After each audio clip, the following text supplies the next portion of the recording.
Hey, welcome to the DBB channel. Today we have a One Piece TCG final game and it's between the red leaders, Zoro and Luffy. Zoro has been the favorite leader for everybody due to how his leader skill works. A blanket buff to the field is pretty overwhelming once you have the board developed. On the other hand, I personally prefer Luffy due to how dawn efficient the deck can be.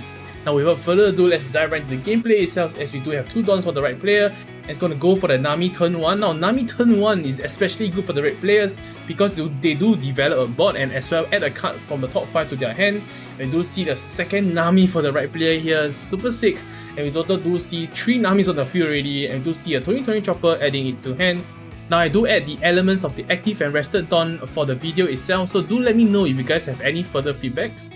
Now the left player do have 3 dawn for this turn. He's going to go for that Nami play looking at top 5. And he does have 2 dawn to work with here.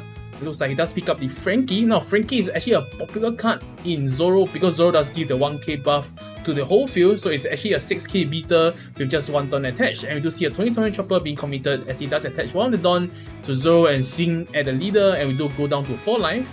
But we're going to start off the turn with 4 dawns here. Not actually attaching any dawn, going to swing at the life here. Does hit into nothing triggered. We do go for the ST Zoro here for 3 costs here. It does have a very strong ability whereby you do attach 1 dawn and it will allow him to be a 6k base. And during your turn, it will be a 7k beater asking for 3k guard right up.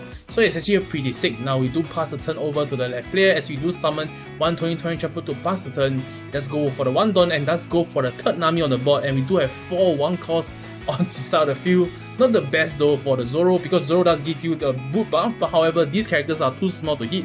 Now it does use the leader to swing at our leader, but we do use the Sanji with 2k counter to block it and it's going to attach 2 dawns to the Nami and it's going to actually swing at the leader as well. This will be hitting for 5k, just 1k. We do take it, does hit into the Diablo Jumbo, does kill off the Tony chopper, which is very nice. Looks like does have another 2020 chopper in his hand and looks like his hand is just full of 1 cost.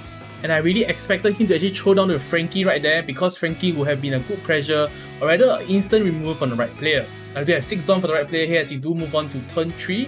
We're going to swing at the Nami at his own Nami here because we do want to clear off the board because even though Nami don't really hit too hard, but as the game goes later, the Nami will become an asset to actually deal damage at the leader. We're going to use 5 dawn here to go for the Monkey D Luffy from the ST.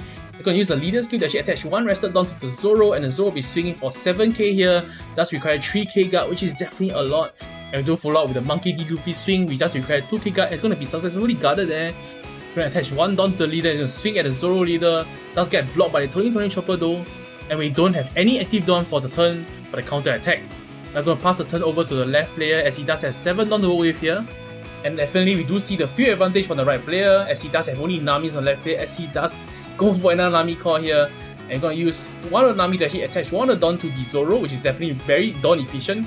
Now the Nami will swing over the other Nami and of course we'll let it go because we don't really want to guard for it. Does go for the 3 dawn play as does go for his own Zoro which does have rush. It's going to become 6k and does swing and we of course guard it with a counter +1.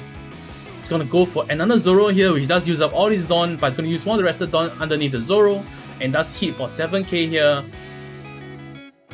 It's going to actually aim at the Luffy which does require 2k block. Looks like we do use the 2020 chopper to just block it off. We're going to use the Zoro to swing at the leader and we of course see total of 3 Zoro attacks on just 1 Luffy, but looks like it's successfully guarded and we do pass the turn over and we're going to start off the turn with 8 active dawn here. Now this is where things going to get pretty spicy because we do have a lot of dawn to work with. We're going to draw for turn here and we'll start the turn with the Jet Pistol which does kill off 1 of the Zoro very efficiently because you don't give him any chance to actually block it off. And of course we're going to use the Nami to swing over the Nami once again. You can use the Luffy skill to attach himself 1 dawn to swing over the Zoro which does require 2k block and looks like he does let it go.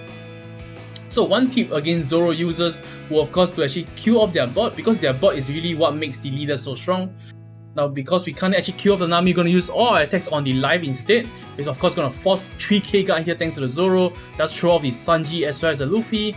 And we do pass the turn over but we do have 2 active dawn here. Now if you are a red player or rather you see a red player, if they have 2 active dawn you do really know what's going to happen. And it does go for the Monkey D Luffy with 5 costs. You can use 2 Nami to actually attach 2 dawns underneath the Luffy. It's going to attach 1 dawn to the Zoro to make sure that the Luffy does hit for huge number, does hit for 9k here. It's going to kill our Luffy but we do have the Gomu Gomu Red Hawk.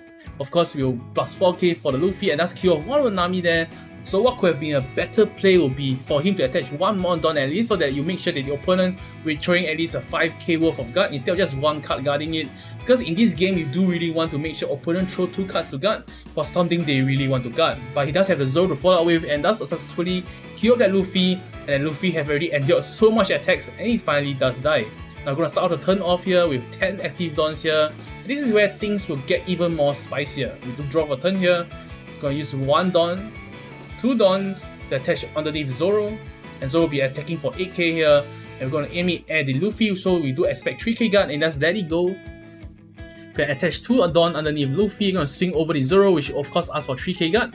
But because he does have only 1 hand size and no active Don, there's no card in the game right now that actually has 3k block, so he won't be able to actually guard it successfully. So we do summon the other Luffy there, gonna use the leader to give 1 to Zoro plus 1 Don to make sure that he does have 6k base. But however, it doesn't really matter because if he does draw to the jet pistol, he's still able to eliminate it. Now it's going to attach several Dons underneath the leader first, and of course 4 Don I believe underneath Nami. And this will allow Nami to hit for 6k here. It's going to aim at the Zoro, and because we do not have any hand, we're going to let the Zoro go here, so very unfortunate. We're going to attach 1 more Don here underneath Zoro, and this Zoro will be swinging at the leader because he's the only suspended one, and will hit into 2 life left. And this could be possibly his last turn because we do have 3 total attacks, including the leader. We're going to attach 2 Don first underneath the Zoro.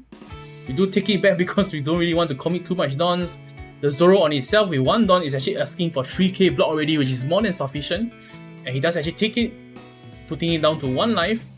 And we're going to go for the Zoro play here, playing for 3 Don. We're going to use the Luffy leader skill I believe to attach 1 Don underneath the Monkey D. Luffy character card, while attaching 2 more rested Don to himself. Gonna swing at the leader here.